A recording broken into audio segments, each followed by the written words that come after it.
चलिए students, next point देखते हैं। नेक्स्ट पॉइंट है आपका ऐतिहासिक या हिस्टोरिकल फैक्टर। सेकंड पॉइंट है ऐतिहासिक या हिस्टोरिकल।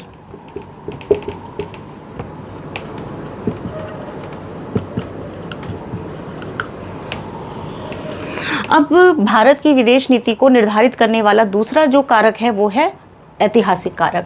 अब ऐतिहासिक कारक में हम 2 पॉइंट्स लिख सकते हैं। तो पहला है आपका फ्रीडम स्ट्रगल या स्वतंत्रता की लड़ाई।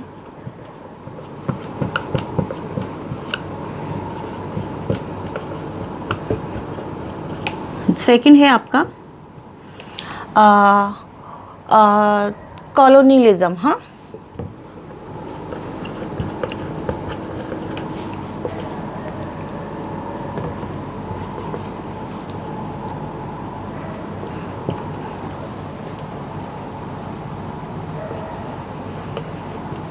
फिर आता है आपका गुटनिरपेक्ष, राइट। फ्रीडम स्ट्रगल,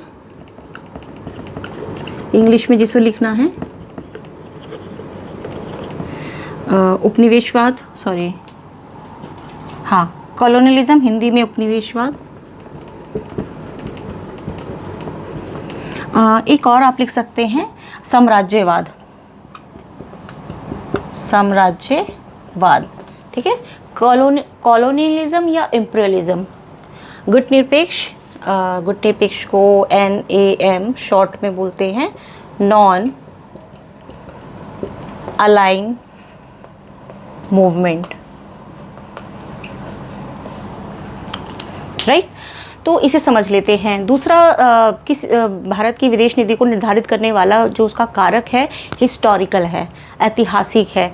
तो हम देखते हैं कि जो आपका जब ब्रिटिशर्स आए थे ट्रेड करने इंडिया में, वो ट्रेड करते करते उनको लगा कि भाई ये काफ़ी भरपूर है, चाहे नेचुरल रिसोर्सेज हों, चाहे कुछ भी हो, चाहे भौगोलिक स्थिति हो, इंडिया एक व्यापार के नाते से नहीं, एक उस पर हम कब्जा कर ले, इस दृष्टि से बहुत एक अहम भूमिका रखता है वर्ल्ड में, राइट। तो यहाँ पे देखा गया कि जो भी वेस्टर्न कंट्रीज़ थी, विकसित देश थे, उन्होंने क्या किया, इंडिया में अपनी जो थियोरी ऑफ इम्पीरियलिज्म है, साम्राज्यवाद की नीति है कि एक जो कमज़ोर देश है उस पर क्या करना है, उस पर आक्रमण करके उस पर अपना कब्जा कर ले। It is called theory of imperialism, साम्राज्यवाद की नीति जो सदियों से चली आ रही थी। फिर ऐसा ही क्या करा, ब्रिटेन ने इंडिया को अपनी कॉलोनी बना लिया, अपना उपनिवेश बना लिया, और उपनिवेश बनाकर उस पर लगभग 200 सालों तक उस पर कब्जा किया, 200 साल तक, राइट। तो इंडिया की जो फॉरेन पॉलिसी है वो हमेशा से उसके जहन में वो यादें हैं, जो बैड एक्सपीरियंसेस हैं कि हमने क्या क्या झेला है। हम एक उपनिवेश रहे हैं लगभग 200 साल तक ब्रिटेन के। हाँ, साम्राज्यवाद की जो नीति रही है उनका हम पर प्रभाव पड़ा है। तो इस वजह से हम देखते हैं जो भारत की जो विदेश नीति है, एक तरह से उसके लिए फिर उसने लड़ाई भी लड़ी इंडिया ने। तो इंडिया ने जो लड़ाई लड़ी उसमें जो गांधी जी की भूमिका थी राष्ट्रपिता के रूप में, उन्होंने नॉन वायलेंस, अहिंसक तरीके से, ट्रुथ के जरिए, राइट, इन सारी जो वैल्यूज़ को इम्प्लीमेंट करके इंडिया को एक तरह से उसकी नेशनल जो मूवमेंट था उसमें एक अहम भूमिका निभाई है। उसके बाद हम देखते हैं कि उसके बाद जैसे ही इंडिया स्वतंत्र हो जाता है 1947 में, इंडिया को जैसे ही आज़ादी मिलती है, वो कहता है भाई ना तो मैं USA के कैंप में जाने वाला हूँ, ना सोवियत यूनियन के, राइट।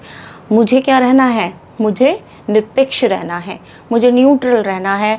मैं न्यूट्रल रह के, अब तक तो मैं ये चीज़ें झेल रहा था क्योंकि मैं ब्रिटेन की कॉलोनी रह चुका हूँ, और अब मैं स्वतंत्र रहकर अपने निर्णय ले सकता हूँ। अगर 1945 जैसे ही सेकेंड वर्ल्ड वॉर ख़त्म हुआ, उसके बाद इंडिया एक अपना स्टैंड ले लेता, या तो वो USA में चला जाता या USSR में, सोवियत यूनियन में, तो क्या होता, तो वो जिस तरह से इंडिपेंडेंटली निर्णय ले रहा था वो नहीं ले पाता। तो इंडिया ने आपके जो चाइना के साथ और जो बाकी कंट्रीज़ के साथ मिलकर एक गुट निरपेक्ष आंदोलन शुरू किया और कहा कि अब तक जो भी न्यूबॉर्न कंट्रीज़ हैं, जो अभी स्वतंत्र हुई हैं विकसित देशों के चुंगल से, वो अब किसी भी खेमे में नहीं जाना चाहती। हम स्वतंत्र होकर अपने निर्णय लेना चाहेंगे। तो इस वजह से जो भी फॉरेन पॉलिसी है, जैसा आप देखो फॉरेन पॉलिसी में क्या हुआ यहाँ पर इंडिया ने बोला ना तो मैं अमेरिका के पास जाऊँगा, ना ही आपका सोवियत यूनियन के पास, रशिया के पास, किसी भी खेमे में नहीं जुड़ूंगा। उसने स्वतंत्र हो के अपना नेम या गुट निरपेक्ष एक आंदोलन शुरू किया और कहा कि हमारी फॉरेन पॉलिसी क्या है। हमारी फॉरेन पॉलिसी है कि हम स्वतंत्र होकर निर्णय लेंगे, हम किसी भी खेमे में नहीं जाएंगे। और ये निर्णय कैसे आया? ये निर्णय बैड एक्सपीरियंसेस से, जो बुरे उन्होंने अनुभव किए थे पास्ट में, साम्राज्यवाद की नीति के, उपनिवेश रह चुके हैं, इन सब का एक प्रभाव भारत को जैसे ही आज़ाद हुआ उसकी फॉरेन पॉलिसी में देखने को मिलता है। तो आप इतना लिख देंगे, बहुत अच्छे मार्क्स आ जाएंगे। अब मैं नेक्स्ट पॉइंट की ओर मुड़ते हैं। आप इसे जल्दी से पिक्चर ले लीजिए।